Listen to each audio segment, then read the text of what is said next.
नमस्ते दोस्तों, मेरा नाम है सुमन। प्लेनेट हिस्ट्री पर आप सभी लोगों का एक बार फिर से स्वागत है।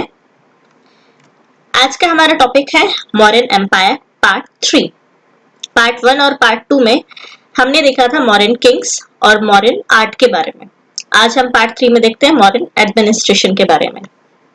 पार्ट 1 और पार्ट 2 का लिंक मैं आपको डिस्क्रिप्शन बॉक्स में दिया है, उसको जाके जरूर देखिएगा पार्ट 1 और पार्ट 2 के बाद, तो आप लिंक करते हुए पार्ट 3 को समझ पाएंगे। तो आगे बढ़ने से पहले मैं आप लोगों से एक बार रिक्वेस्ट करना चाहूंगी कि मेरी वीडियो को लाइक कीजिए, अपने दोस्तों के साथ शेयर कीजिए, और अगर आप लोगों ने अभी तक मेरा चैनल सब्सक्राइब नहीं किया है तो मेरे चैनल को सब्सक्राइब कीजिए, बेल आइकन दबाइए ताकि मेरी नेक्स्ट वीडियोस की जानकारी आपको टाइम टू टाइम मिलती रहे साथ के साथ। तो आगे चलते हैं मॉडर्न एडमिनिस्ट्रेशन में, आगे की तरफ पढ़ते हैं। मॉडर्न एडमिनिस्ट्रेशन 3 पार्ट में हम डिवाइड करते हैं इसको। 3 पार्ट में इसीलिए डिवाइड करते हैं क्योंकि ये मैप में देखिए इतना बड़ा एम्पायर था, बहुत ही बड़ा एडमिनिस्ट्रेशन था मौर्य का। सेंट्रल एडमिनिस्ट्रेशन जो पाटलिपुत्र से होता था, रेवेन्यू एडमिनिस्ट्रेशन, और प्रोविंशियल एडमिनिस्ट्रेशन जो 4 प्रोविंसेस बनी हुई थी अलग अलग, उनको अच्छे से चलाने के लिए। सेंट्रल एडमिनिस्ट्रेशन को पहले देखते हैं। The state according to Kautilya is constituted of the सप्तांग elements, यानी कि 7 अंग जरूरी हैं एक राज्य को चलाने के लिए अकॉर्डिंग टू कौटिल्य। राजन जो कि राजा को कहते हैं, अमात्य दैट इज मिनिस्टर, जनपद यानी कि टेरिटरी या पॉपुलेशन, दुर्ग यानी कि किला, कोश टेरिटरी, दंड आर्मी, मित्र फ्रेंड और एलाय। इसको याद करने के लिए ट्रिक में हम ऐसा बना सकते हैं कि राजा फोर्ट में अपने मित्र को लेके गया साथ में, और वहां जाकर कोश को अमात्य को सौंप दिया, यानी कि ट्रेजरी को मिनिस्टर के हाथ में सुरक्षा के लिए सौंप दिया, और टेरिटरी को आर्मी के हाथ में सौंप दिया उसकी रक्षा करने के लिए। ऐसा ही इमेजिन करने के लिए एक जैसे स्टोरी लाइक, ठीक है। सेंटर एंड प्रोविंसेस हैड सब various units down to the villages. आगे एक मैप में हम इसकी वो देखेंगे 4 प्रोविंस जो कैसे बने हुए थे। तीर्थास were highest categories of officials, they were 18 in number. जो पाटलिपुत्र था सेंटर से, जहां से पूरा राज्य कंट्रोल होता था, वहां पे 18 जो सबसे मुख्य ऑफिशियल्स थे उनको तीर्थास कहते थे। तीर्थास के बाद आते थे अध्यक्षास जो प्रोविंशियल यूनिट्स में जाके काम करते थे। तीर्थास सेंटर में रहते थे राजा के साथ। These तीर्थास were appointed by the process of उपादशुद्धम। अब तीर्थ जो 18 तीर्थ थे जो बहुत ही ज्यादा राजा के लिए महत्व रखते थे, उनको चुनने का प्रोसेस कहता जो था उसका नाम जो था वो था उपादशुद्धम। उसके 3 तरीके थे, धर्मोपदा, अर्थोपदा, कामोपदा।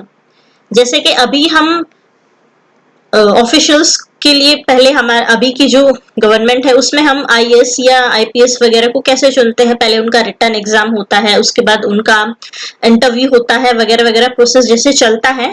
तो पहले कैसे वो चलता था, एक ऑफिशियल को चुनने के लिए धर्मोपदा यानी कि वो आचरण से, उसके व्यवहार से धर्म के अनुसार व्यक्ति चलता हो। अर्थोपदा यानी कि उसके ऊपर कोई भी कर्ज ना हो या फिर उसने कोई घोटाला ना किया हो, इस तरीके की उसकी कहीं भी समाज में भी कोई ऐसी स्थिति ना हो कि ये व्यक्ति अर्थ के मामले में गलत तरीके से अर्थ का उपार्जन करता है, यानी कि पैसा गलत तरीके से कमाता है, इस तरीके की उस पर कोई भी छवि ना हो उसकी। कामोपदा यानी कि उस पर कोई ऐसे आरोप ना हो जिससे उसके चरित्र पर उंगली उठ सके, जैसे कि किसी स्त्री को दुखी करना या कोई अभी के जैसे होता है ना रेप वगैरह, इस तरीके की चीजें उस पर उसका यानी कि चरित्र भी शुद्ध होना चाहिए। ये कसौटी से उतरकर जाने, खरा उतरने के बाद उसको चुनकर अपने 18 तीर्थास में किंग शामिल करते थे। तीर्थास वर getting 48,000 per annum. पण का मतलब है पैसा। पूरे साल में 48,000 उसकी सैलरी होती थी, जो एक महीने के अकाउंट में आते तो लगभग 4,000 सिल्वर कॉइन्स की बराबर हो जाती है। अच्छा, इससे पहले एक चीज और हम समझने को कोशिश कर सकते हैं कि जो हम आगे पढ़ने वाले हैं मॉडर्न एडमिनिस्ट्रेशन के बारे में, और अभी जो हमारा आज का करंट में जैसी हमारी गवर्नमेंट है उसको रिलेट करते हुए अगर हम पढ़ेंगे तो हमको ज्यादा समझ में आएगा। हम कहते हैं कि हमने अपना कॉन्स्टिट्यूशन जो है वो बहुत सारी कंट्रीज से कुछ कुछ उसमें से फैक्ट्स लिए हुए हैं, उसके बाद अपना कॉन्स्टिट्यूशन बना है जो सबसे बड़ा कॉन्स्टिट्यूशन है। लेकिन अगर हम अपने इतिहास में पीछे की तरफ झांक के देखेंगे तो ये कोई नई बात नहीं थी, इंडिया में पहले से इस तरह की व्यवस्था थी। हम उनसे भी, इतिहास से भी काफी चीजें सीख सकते हैं। और अशोका के जो एडमिनिस्ट्रेशन में तो और भी ऐसी खास बातें थी जो इतनी अच्छी, जो आज के उसमें एक्सेप्ट करने लायक हैं। 18 तीर्थास, जो 18 ऑफिशियल्स थे राजा के, उनको, एक मिनट, उनको कहते थे परिषद अध्यक्ष। इनकी पूरी मिनिस्टर्स की वो टोली होती थी, उसका अध्यक्ष जो था, उसका जो अध्यक्ष था परिषद अध्यक्ष का, वो मिनिस्टर इसमें से एक होता था। ये 18 को मंत्री परिषद बोलते थे पूरे टोटल को। शुरू होते हैं महामंत्री से। महामंत्री यानी कि आज के चीफ मिनिस्टर के बराबर, और पुरोहित चीफ प्रिस्ट। ये दोनों एक भी हो सकते थे जैसे चाणक्य था, लेकिन उसके बाद अलग अलग भी हो सकते थे। सेनापति कमांडर इन चीफ, जो आर्मी का हेड होता था। युवराज क्राउन प्रिंस, राजा के जितने भी संतान थी उनमें से जो नेक्स्ट राजा बनने वाला था उसको युवराज बोलते थे, और जो बाकी जो थे उनको केवल कुमार के नाम से बुलाते थे। द्वारिक यानी कि चैम्बरलेन, प्रशस्ति इंस्पेक्टर जनरल ऑफ प्रिजन, सन्निधाता in charge of treasury. In charge of treasury यानी कि जितना भी कर आता था, जितने भी बाद में उस कर की अलग अलग जैसे व्यवस्थाएं जहां जाती थी, सैलरी के रूप में या किसी कंस्ट्रक्शन के रूप में जो काम होता था, उसका सारा का सारा लेखा जोखा जो ध्यान रखता था वो सन्निधाता था। नायक, सिटी कांस्टेबल, सिक्योरिटी जैसे अभी का पुलिस होती है। व्यवहारिक, चीफ जज। आत्विक, फॉरेस्ट मिनिस्टर। ये सबको पढ़ते पढ़ते ऐसे ध्यान में आएगा कि हर एक व्यवस्था के लिए एक हेड जो बनाया हुआ था, छोटी छोटी अलग अलग चीजें थी, उन सभी के लिए एक एक हेड उन्होंने नियुक्त किए हुए थे। कितना स्ट्रॉन्ग एडमिनिस्ट्रेशन था। यानी कि परिषद अध्यक्ष जो हेड मिनिस्टर था, यानी कि आज के प्राइम मिनिस्टर की तरह, जैसे कि या प्रेसिडेंट की तरह, minister speaker of the assembly. दुर्गपाल, chief of the home defence, warden of the palace, या पूरे पैलेस का एक तरीके से बॉडीगार्ड। अंतर्वेशिका, chief of harem, queen palace, जो क्वीन के जो पैलेस होते थे उनका जो चीफ होता था, वहां का चीफ बॉडीगार्ड टाइप। समाहर्ता, टैक्स कलेक्टर जनरल।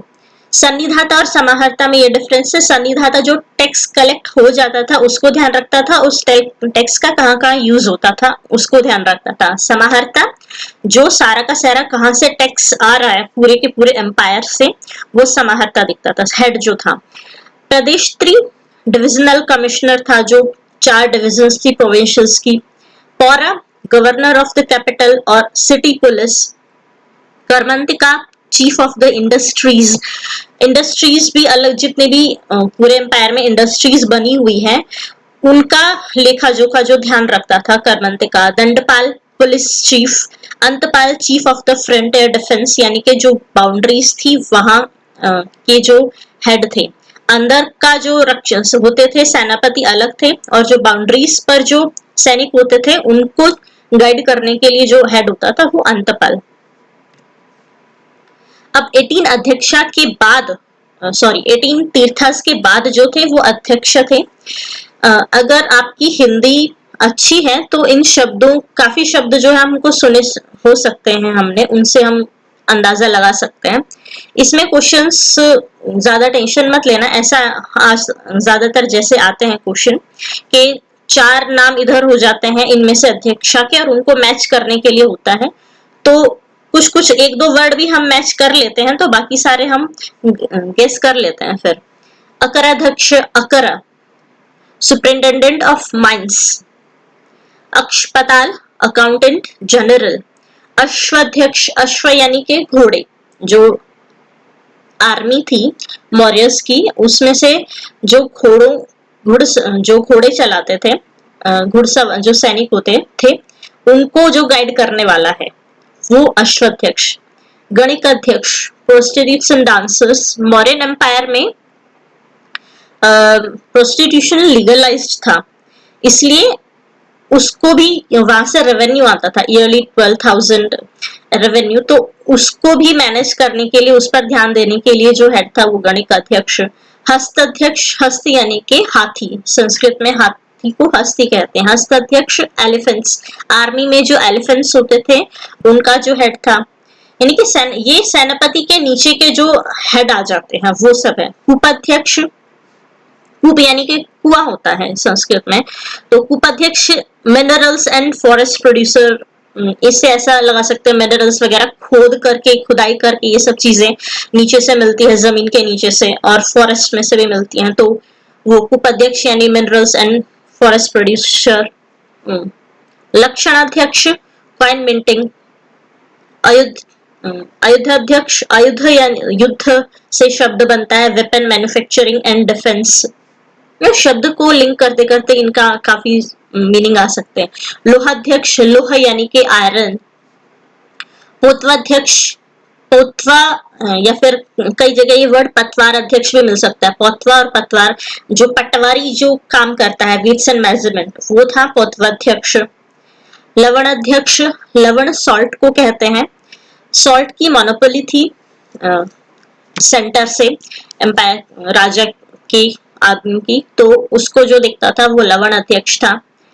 पण अध्यक्ष, पण यानी कि जैसे मैंने बताया सिक्के पैसे, तो कॉमर्स और ट्रेडिंग का जो हेड था, जो डिसाइड करता था, देखता था उनकी काम को।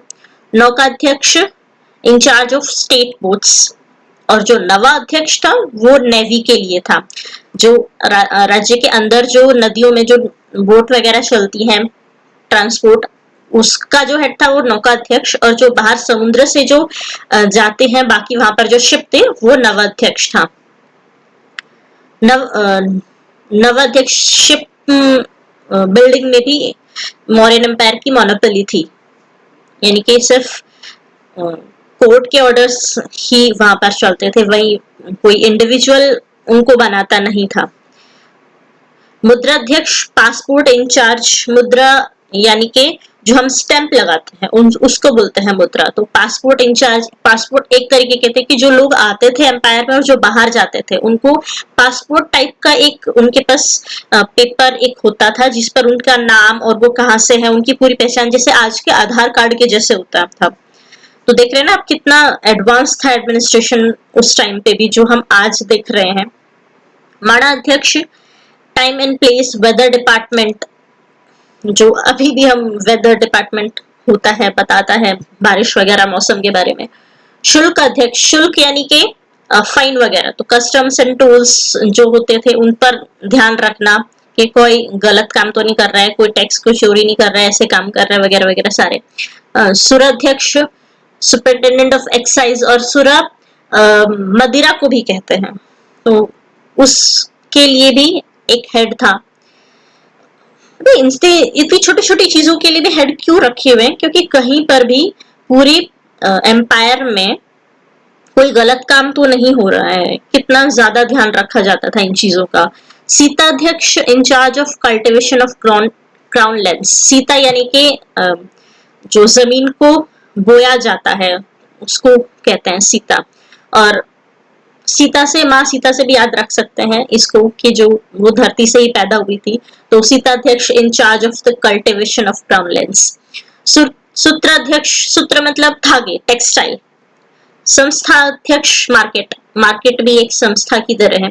सोनाध्यक्ष, स्लॉटर हाउस, बाद में अशोका ने जो बैन कर दिए थे ना, कि जो कुछ जानवरों के नाम जो बिल्कुल ही उनका वध करना, उनके शिकार करना बिल्कुल ही मना है, और कुछ की लिस्ट थी कि ये कुछ पर्टिकुलर डेज पर ही आप कर सकते हो, इनको भोजन में शामिल कर सकते हो, अदरवाइज उनको भी मारना नहीं था। तो उसके लिए भी स्लॉटर हाउस, सुनाध्यक्ष, बंधनागार यानी कि जेल, बंधन का आगार, जेल, सुप्रिटेंडेंट ऑफ जेल्स, अयुधागार अध्यक्ष सेम युद्ध से बना है, ऑर्डिनेंस सुप्रिटेंडेंट, यानी कि अयुधागार तो अलग होता है, अयुधा अध्यक्ष अलग हो गए, अयुधागार यानी कि जहां पर ये वेपन्स वगैरह रखे जाते हैं वो सब, कोष्ठागार इंचार्ज ऑफ वेयर हाउस, पतनाध्यक्ष, पतन पोर्ट्स को कहते हैं, देवताध्यक्ष इंचार्ज ऑफ रिलीजियस इंस्टीट्यूशंस, स्वर्णाध्यक्ष, स्वर्ण मतलब गोल्ड को कहते हैं, सुपरिटेंडेंट ऑफ गोल्ड, कोष अध्यक्ष, कोष ट्रेजरी को कहते हैं, नवाध्यक्ष नेवी चीफ, लिपिकराज स्क्राइब्स जो अच्छे से लिपि करना जानते थे, लिखना जानते थे। अब आते हैं टेक्स्ट स्ट्रक्चर एंड गवर्नेंस पर। टेक्स्ट स्ट्रक्चर जो इसमें से जो मेन थे, बलि और भाग, जो ज्यादातर इस पे क्वेश्चन आते हैं। बलि वॉलेंटरी टेक्स्ट, बाद में हमने मॉडर्न आर्ट के उसमें देखा था कि अशोका ने लुम्बिनी को बलि से मुक्त कर दिया था, यानी कि वो वॉलंटरी टैक्स था, व्यक्ति अपनी इच्छा से राजा को देता था। तो लुम्बिनी में वो बंद कर दिया था कि किसी को देने की जरूरत नहीं है। और भाग, वहां पर भाग वैसे लैंड टैक्स है जो 1/6 था या 1/4 था कहीं कहीं पर, उसकी भूमि की उपजाऊ वगैरह पे देख पे कैसा उस पर अन्न पैदा होता है, ज्यादा है तो 1/4, कम है तो 1/6, मेनली तो 1/6 ही सब जगह होता था। Also called the king share, राजभाग भी इसको कहते थे। वास्तु रूरल टैक्स और दुर्ग अर्बन टैक्स। कर ये शायद से जो फूल फल वगैरह बेचते हैं उन पर टैक्स लगाया जाता था कि जो व्यक्ति इनको उपजाता है वो कुछ चीजें कुछ उसका भाग जाके राजा को भी, राजकोष में भी जाके डालेगा। विविध टैक्स फॉर पोस्टल लैंड, ये भी क्वेश्चन में आते हैं, विविध टैक्स फॉर पोस्टल लैंड। चोर रज्जू, चोर से यानी कि tax collector for the search of thief. पिंडकारास collected annually from the entire village. प्रवेश्य और निष्क्रम्य, ये इंपोर्ट और एक्सपोर्ट ड्यूटी थी, उस पर लगती थी 20% कोस्ट प्राइस, और जो एक्सपोर्ट होता था सामान उस पर 10% लगती थी। जो आता था विदेश से, बाहर से, दूसरी कंट्री से, उस पर थोड़ा ज्यादा, उस पर 20% लगता था। ठीक है। प्रवेश्य मतलब प्रवेश करना, निष्क्रम्य यानी कि बाहर भेजना। सेना भक्तम, tax for army from the region through which it passed. ज्यादातर वहां पर अगर और कुछ नहीं है तो सेना को वहां पर खाना खिलाया जाता था, उनकी जरूरत की चीजें उन्हें दी जाती थी जहां से आर्मी पास हो रही है। शुल्क कस्टम ड्यूटी सेल्स टैक्स था। 9.5 अलग अलग परसेंट था, अलग अलग चीजों के हिसाब से। 9.5% उन चीजों पर था जो कैलकुलेट की जा सकती हैं, 1 2 3 4 ऐसे। 5% उन पर था जो मेजरमेंट पे होती है, और 6.5% उन चीजों पर था जो वेट के अकॉर्डिंग सोल्ड होती हैं, 1 किलो 2 किलो। और मेजरमेंट यानी कि जिसको मीटर में या उसमें कपड़े जैसे होता है ना, कपड़े को नापना, मेजरमेंट करना, तो अलग अलग चीजों पर अलग अलग टैक्स, सेल्स टैक्स था। विष्टि, ये भी बहुत आता है एग्जाम में, विष्टि फोर्स्ड लेबर। हिरण्य गोल्ड को कहते हैं, probably a tax paid in gold on special class of crops, जो बहुत ही महंगी जो होती है क्रॉप्स। उदय भागुकल इरिगेशन टैक्स था, और प्रणय इमरजेंसी टैक्स था, 1/3 या 1/4 according to the nature of soil. Emergency युद्ध वगैरह जैसे हो जाता है, कोई इमरजेंसी या फिर फाइनेंशियल इमरजेंसी लग जाती है। उदय भानु इनकम टैक्स था। गवर्न बाय समाहर्ता, चीफ टैक्स कलेक्टर, जो हमने पहले तीर्थास में देखा, 18 तीर्थास में देखा था, समाहर्ता और सन्निधाता। समाहर्ता जो टैक्स कलेक्ट करता था सारा का सारा, सेंटर पे आने के बाद उसको जिम्मेदार होता था कि सभी जगह से, सभी प्रोविंस से सेंटर तक टैक्स आए। सन्निधाता जो आने के बाद उस कोष को रखना संभाल के और उसकी सारी निगरानी रखना, वो कहाँ से कितना आया है और उसके बाद कहाँ कहाँ कितना खर्च हुआ है। वृषभुविका, टैक्स कलेक्ट फॉर ट्राइब्स, जहाँ गांव वगैरह नहीं है, जो जंगलों में ट्राइब्स वगैरह जो अलग रहती है, वहां से जो टैक्स कलेक्ट हो सकता है। स्थानिक tax collector for rural areas, गांव वगैरह जो थे वहां से। और पणाध्यक्ष, responsible to verify every import and export to the state. पण यानी कि पैसा, जो हमने बाकी तीर्थास के बाद जो अध्यक्ष आते हैं उसमें ये वर्ड देखा था, पणाध्यक्ष। Tax exempted for Brahmans, women and children, armours, blind, deaf and other physically disabled और किंग्समैन। जो व्यक्ति इनमें से टैक्स पे नहीं कर पाते थे, उनके लिए टैक्स कोई जरूरी नहीं था कि टैक्स का बोझ उन पर पड़े। अब आते हैं जुडिशियरी एडमिनिस्ट्रेशन कैसा था। The sources of law as mentioned by Kautilya were dharma, vyavahara, चरित्र, राजासन। क्वेश्चन ज्यादातर ये भी आता है कि कौटिल्य ने कितने सोर्स बताए हैं धर्म के, और या फिर इन चारों में से नाम आते हैं कि इनमें से 3 नाम होंगे, कोई एक नहीं होगा कि इनमें से कौन सा सोर्स नहीं है अकॉर्डिंग टू कौटिल्य।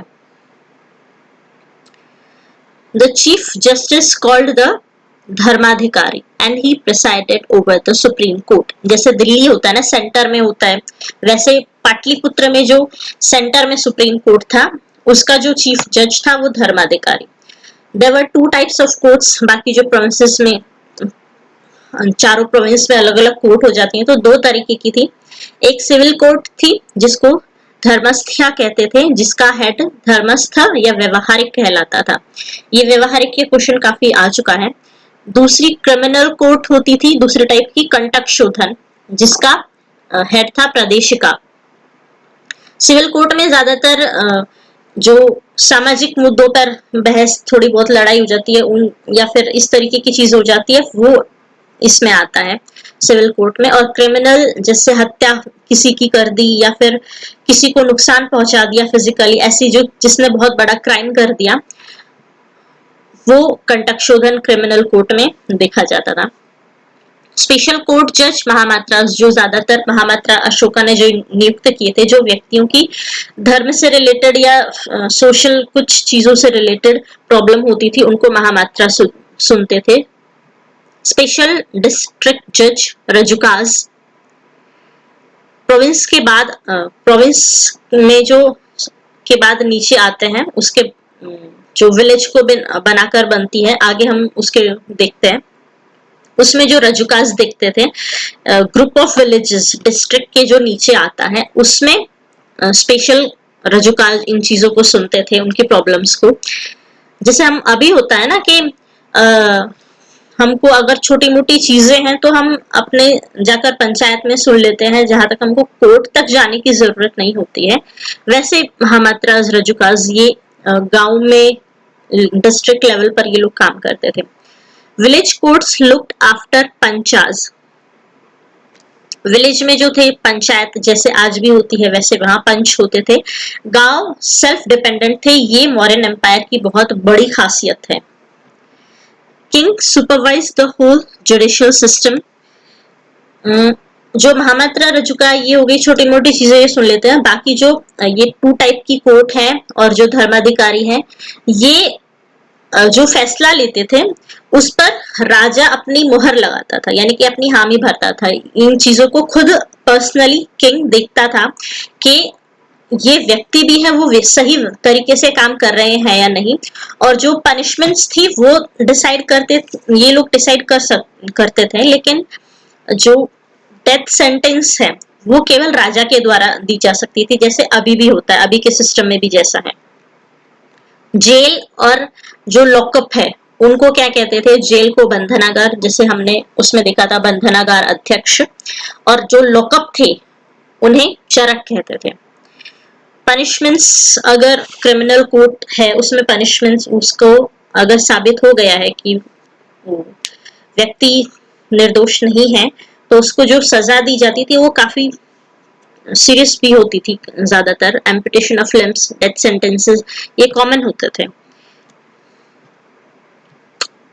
इस मैप को देखिए, इसको नेक्स्ट हम जूम करके देखते हैं। ये मैप भी आप लोगों के काम के हो सकता है बाकी बाउंड्री देखने के लिए, ग्रीको सेल्यूसिड एम्पायर और साउथ में सत्यपुत्रा, चोला, पंड्या, केरलापुत्रा जो साउथ में थे।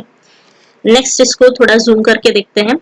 अभी हम प्रोविंशियल डिविजन्स जो थी मौर्यन एम्पायर में उनको समझने के लिए इस मैप को देखते हैं। इसमें ये 5 स्टार बने हुए हैं। ये इधर है पाटलिपुत्र जो सेंटर था, सेंटर एडमिनिस्ट्रेशन जहां से होता था, पाटलिपुत्र। बाकी ये उत्तरापथ में तक्षशिला, दक्षिण में स्वर्णगिरी, उज्जैन, और इधर तोशाली और धौली। ये 4 मैप में देखिए। अभी हम आते हैं प्रोविंशियल एडमिनिस्ट्रेशन पर। चारों जो प्रोविंस हमने देखे, 4 प्रोविंस थे। उत्तरापथ जिसकी कैपिटल तक्षशिला, दक्षिणपथ जिसकी कैपिटल स्वर्णगिरी, प्राच्यपथ जिसकी कैपिटल तोशाली, कलिंग, अवंती पथ जिसकी कैपिटल उज्जैन, और सेंटर प्रोविंस जिसको चक्रम कहते थे, पाटलिपुत्र जिसकी राजधानी थी। 6 board consisting of 5 members each. Kautilya ने 5 बोर्ड बताए हैं। छठा board care of foreigners according to Megasthenes, ये मेगास्थनीज ने ऐड किया है। बाकी जो 5 बोर्ड हैं, industrial art, registration of birth and death, regulations of weights and measures, public sale of manufactured articles, collecting tool on the articles। ये अलग 6 board थे और इनके अंदर 5-5 व्यक्ति थे जो कलेक्टिवली काम करते थे। 4 प्रोविंस के अलावा सौराष्ट्र, ये यूपीएससी में क्वेश्चन आ चुका है। Saurashtra was the other semi independent चक्र governed by governor of Avanti. Saurashtra Gujarat में आता है, तो अवंती भी वही, अवंती उज्जैन ये आता है एमपी में, तो एमपी से और थोड़ा उधर जाकर कॉर्नर हो जाता है। गवर्न बाय राष्ट्रपालाज, जिनको कुमारास कहते थे। जो युवराज कौन था? जो नेक्स्ट राजा बनने के लिए नियुक्त हो चुका था, और बाकी जो सम्राट के जो पुत्र थे उनको कुमार कहते थे। उनको इन चारों प्रोविंस में भेजा जाता था, और सेंटर में युवराज होते थे पाटलिपुत्र में। ये 4 में कुमारस जाते थे जिनको गवर्नर कहते थे। प्रिंसेस ऑफ सम्राट बिकेम गवर्नर्स, या एम्पायर की, मौर्यन एम्पायर की भाषा में राष्ट्रपालास जिनको कहते थे। प्रोविंसेस के बाद आते हैं ये 4 प्रोविंस। सपोज हम एक को लेते हैं, तक्षशिला को लेके, वो बहुत बड़ा प्रोविंस है। वो डिवाइड होगा डिस्ट्रिक्ट में। डिस्ट्रिक्ट को कहते थे अहराज और विषयाज। डिस्ट्रिक्ट्स के बाद, डिस्ट्रिक्ट में कैसे होंगे? बहुत सारी विलेजेस होंगे, तो बहुत सारी सिटीज भी होंगी, शहर भी होंगे। तो शहर है वो एक अलग बन गया एडमिनिस्ट्रेशन का यूनिट, और जो विलेज होंगे वो अलग बन गया। विलेज को सबसे छोटी यूनिट जो थी ग्राम, ये होता है कि मौर्यन एम्पायर की सबसे छोटी यूनिट क्या थी? ग्राम थी, विलेजेस। एक बड़ा अगर गांव है तो वो अलग एक यूनिट बन गई है, लेकिन छोटे छोटे अगर गांव है, शहर भी है वो भी अलग बन गई, लेकिन अगर छोटे छोटे गांव हैं तो उन कुछ आसपास के गांव को मिलाकर सब डिस्ट्रिक्ट बना दी जाती थी, और पूरा का पूरा ये विलेज और विलेज ग्रुप और शहरों को मिलाकर डिस्ट्रिक्ट बन गई थी। अब इनमें जो अधिकारी थे उनके नाम ग्रामिक, विलेज का जो ग्राम को जो विलेज हेड था वो ग्रामिक कहलाता था, और विलेज के ग्रुप्स थे वहां पर जो था वो स्थानिक था, उसका नाम स्थानिक कहते थे। सब डिस्ट्रिक्ट में टैक्स कलेक्ट करने का उसका काम था। और गोपास, अकाउंटेंट, ये 2 बड़े शहरों में, और शहरों में या फिर विलेज ग्रुप्स में जो काम करते थे, स्थानिक और गोपास। डिस्ट्रिक्ट में प्रादेशिकाज, district head, law and order. युक्ताज रेवेन्यू कलेक्शन और रज्जुकाज justice and measurement and fixing in boundaries rural administration. रज्जुकाज यानी कि आज के पटवारी के जैसे। ये तीन शब्द भी काफी एग्जाम में आ चुके हैं। प्रदेशिका कौन था, युक्ता, रज्जुका, इनमें से ग्रामीण स्थानिक गोपाल, इनको ध्यान कीजिए। बेस्ट एडमिनिस्ट्रेशन, ये थोड़ी एक्स्ट्रा इन्फॉर्मेशन है। सेंट्रल एडमिनिस्ट्रेशन जो इंडियन हिस्ट्री में जो सबसे अच्छा था सेंटर एडमिनिस्ट्रेशन, वो मौर्य का था। प्रोविंशियल एडमिनिस्ट्रेशन जो सबसे अच्छा था इंडियन हिस्ट्री में, शेरशाह। लोकल एडमिनिस्ट्रेशन चोला का अच्छा था। डिस्ट्रिक्ट एडमिनिस्ट्रेशन गुप्ता का अच्छा था। City planning Harappa. ठीक है, अब हम आते हैं डिफेंस सिस्टम पर। डिफेंस सिस्टम में हम एक तो आर्मी के बारे में देखेंगे, एक स्क्वानिश के बारे में देखेंगे, गुप्तचरों के बारे में। आर्मी में 6 तरीके की आर्मी थी। इन्फेंट्री, कैवलरी, चैरियट्स, रथ, एलिफेंट्री हाथी, नेवी और ट्रांसपोर्ट आर्मी।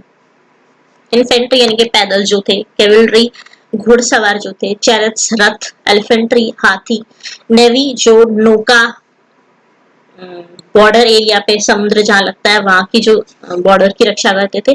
ट्रांसपोर्ट आर्मी वो जो सामान नदियों के द्वारा अंदर से बाहर और सेना के लिए जो काम करते थे, सामान लेकर जाने के लिए काम करते थे वो। गवर्निंग बॉडी सेनापति मुख्य थे, प्रशस्ति नायक मुख्य ये इसके अंडर थे। Completely funded by central government in cash. Army की सैलरी कैश में दी जाती थी। अब गुप्तचर की व्यवस्था जो सबसे खास थी मौर्यन एम्पायर में, किसने वैसे मगध एम्पायर में भी थी बहुत ज्यादा, लेकिन जो बहुत ही अच्छे तरीके से इसको एडमिनिस्ट्रेट किया था वो चाणक्य ने फैलाया था इसको बहुत अच्छे तरीके से। उसमें पुलिसंज public relation officers directed by kings themselves. पुलिसंज क्या करते थे, जो लोग के बारे में लोगों से राय लेना, पब्लिक रिलेशंस ऑफिसर यानी कि लोगों के पास जाना, लोगों की सुनना, किंग का रिप्रेजेंटेटिव की तरीके से कि लोगों के बारे में क्या क्या, लोगों की राजा के बारे में क्या क्या राय है, क्या क्या काम कैसे होना चाहिए, कैसे नहीं हो रहा है, कुछ शिकायतें सुनना, बाकी सब की खबर लेना, जो बाकी जो ऑफिशियल्स है वो ठीक से काम कर रहे हैं नहीं कर रहे हैं। ऐसा व्यक्ति एक जो जाके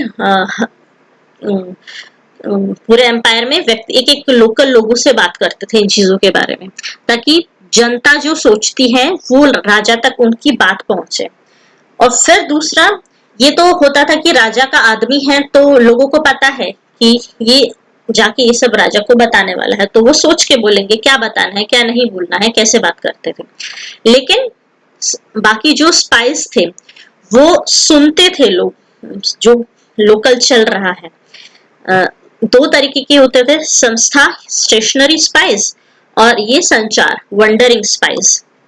स्टेशनरी स्पाइस यानी कि जो एक ही जगह पर रहते हुए वहां पर काम करते हुए वहां का पूरा सिचुएशन देखने के बाद राजा तक पहुंचाते हैं। सिचुएशन देखते थे लोगों के नजरिए से भी कि लोगों को क्या क्या प्रॉब्लम है या फिर क्या सही चल रहा है, क्या होना चाहिए। और दूसरा जो ऑफिशियल्स हैं राजा के, वो ठीक से काम कर रहे हैं नहीं, कोई करप्शन तो नहीं हो रहा है, कोई घूस तो नहीं ले रहा है, ये सब जो नजर रखते थे ऐसे। अब ये इतना क्वेश्चन में बहुत ज्यादा आता तो है नहीं, कपड़िक डिसिपल, उदस्थिता, वैदेहक, तपस, यानी कि जो वहां पर रहते हुए ये अलग अलग तरीके के स्पाइस थे, एक जगह पर स्टेशनरी रहकर वहां पे उधर नजर रखते थे। काम क्या था, collected intelligence for internal and external security purposes. गूढ़ पुरुष और चर पुरुष, ये भी एग्जाम में आता है कि जो सीक्रेट एजेंट्स थे मौर्यन एम्पायर में उनको क्या कहते थे, गूढ़ पुरुष या चर पुरुष। संचार, संचारा वंडरिंग स्पाइस, जो एक प्रोविंस से दूसरी जगह पे या फिर एक एम्पायर से बाहर की तरफ भी जो जाते थे, जो घूमते रहते थे, दूसरी जगह की भी नजर रखना, वहां से जानकारी लेकर आना। वो क्लासमेट्स, फायर बैंड्स, पॉइजनर्स, ये अलग अलग तरीके के लोग होते थे। विष कन्या वुमेन स्पाइस जिनको बचपन से ही थोड़ा थोड़ा जहर देकर उनको उनके शरीर को उसके प्रति काबिल बनाया जाता है कि उस पर विष का असर ना हो, लेकिन वो उसको जहर को दूसरे तक पास कर सकती है। वो सिक्योरिटी अपने राजा की सिक्योरिटी के लिए भी और एनिमीज के लिए भी, कि उनके लिए एक तरीके की आर्मी हो जाती थी विष कन्या। भिक्षुकीज, मेडिकेंस, वृशालीज, कॉर्टिसंस, प्रतिवेदका, स्पेशल रिपोर्टर्स टू किंग्स, ये तो होते थे जो इनके जो बाकी जो स्पाइस होते थे उनके बारे में जो राजा के बाकी ऑफिशियल्स हैं उनको तो जानकारी होती थी, लेकिन प्रतिवेदक थे ये स्पेशल राजा के लिए थे जो जिनकी जानकारी केवल राजा को ही होती थी कि ये भी गुप्तचर है, बाकी किसी और को नहीं होती थी। Arrian describe detectives as oversee, ये क्वेश्चन एरियन के और स्ट्रेबो के बारे में आए हैं कि उन्होंने डिटेक्टिव्स को ओवरसीयर कहा एरियन ने, और स्ट्रेबो ने उनके लिए जो वर्ड यूज किया है इंस्पेक्टर और एफोरी डिटेक्टिव्स के लिए। Probably the first mention of census in the world, Mauryan empire के अंदर जो आज हम जनगणना वगैरह करते हैं ना, और लोगों के आने जाने की खबर रखते हैं, कौन कितने लोग यहाँ से बाहर जाकर बस चुके हैं, कौन बाहर से अंदर आ चुका है, सबकी खबर रखना। मॉडर्न एम्पायर में या वर्ल्ड हिस्ट्री में, इंडियन हिस्ट्री में हमने सबसे पहले इसका जिक्र मॉडर्न एम्पायर में देखा है। रेगुलर डिपार्टमेंट था, कभी सालाना तरीके से इसकी जांच होती रहती थी। Registration of immigration and emigration, foreign travellers हैं, ट्रेडर्स हैं या स्टूडेंट्स हैं, इनके बारे में खासकर, क्योंकि ये आते जाते रहते थे, ये इनका कोई साल का दिन फिक्स नहीं था कि इसी दिन आएंगे, ये रेगुलर आते जाते रहते थे, इसलिए इनका भी रेगुलर रजिस्ट्रेशन होता रहता था। और उनके हाथ में पासपोर्ट टाइप वो जो देखा था ना, रहता ही था हाथ में उनकी जानकारी के लिए। Census officer of cities were called नगरक। कॉइनेज पंचमार्क कॉइन्स थे मौर्यन एम्पायर के, ये कॉइन्स देखिए सिल्वर और कॉपर के होते थे। सिल्वर कॉइन्स जो थे वो पणा थे और कॉपर कॉइन्स को मसिका कहते थे। ये 1 रुपया, 1.5, 8 आना, 1/8, 1/4 इस तरीके की इनकी डिवीजन होती थी। रूपदर्शक जो इंस्पेक्टर था करेंसी और कॉइन्स के लिए। इंग्रेविंग्स, इन पर जो सिक्कों पर जो ज्यादातर चीजें बना, इनकी इंग्रेविंग्स उन पर जो चित्र देखे गए हैं, elephant, stupa, branches, snake, sun, scorpion, weapons, human figures, mountains, tree in railings.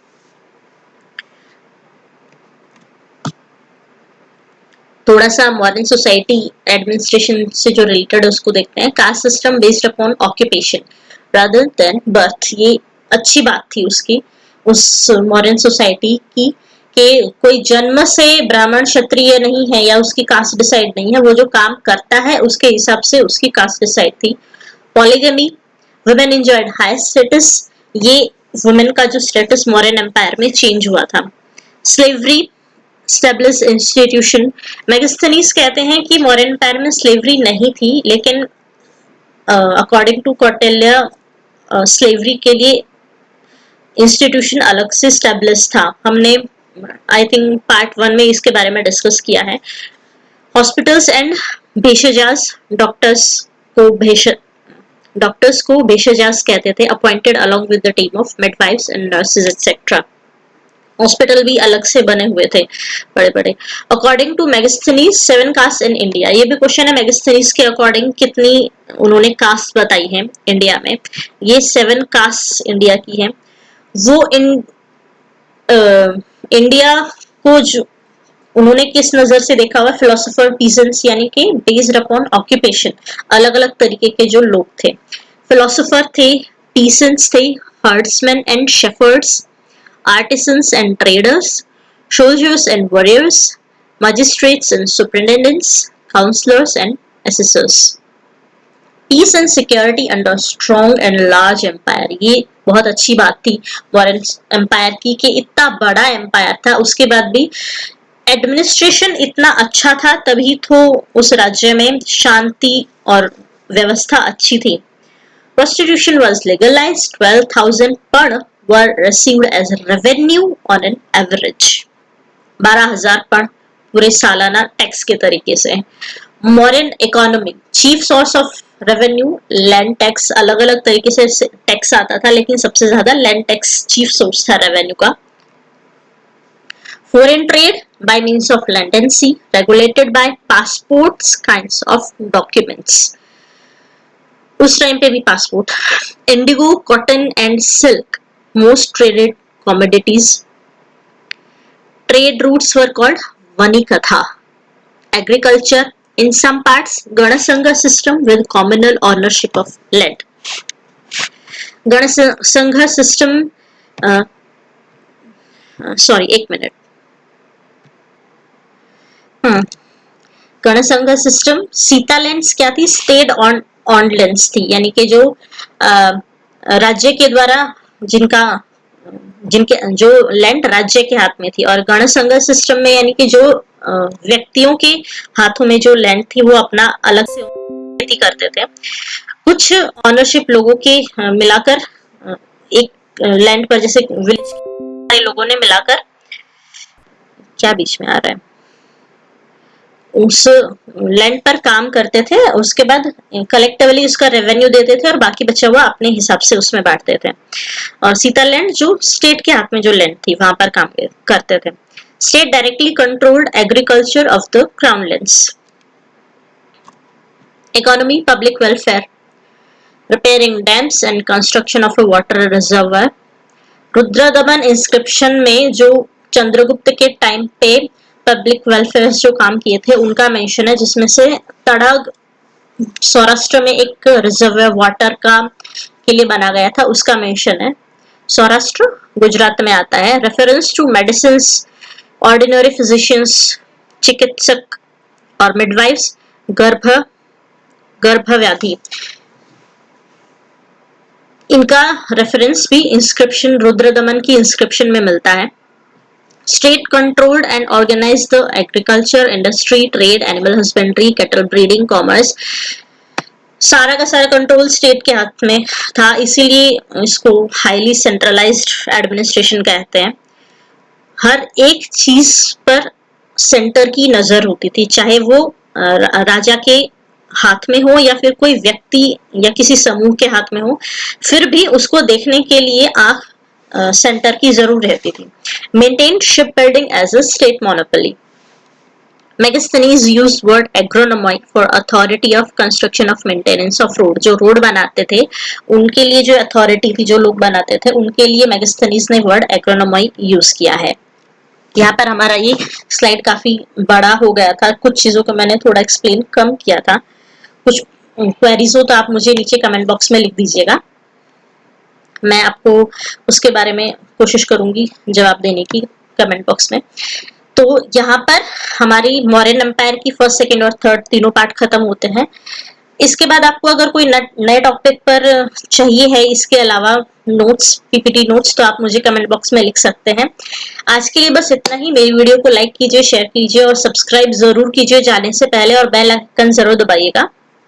तो चलिए मिलते हैं नेक्स्ट वीडियो में। आज के लिए इतना ही, बाय बाय।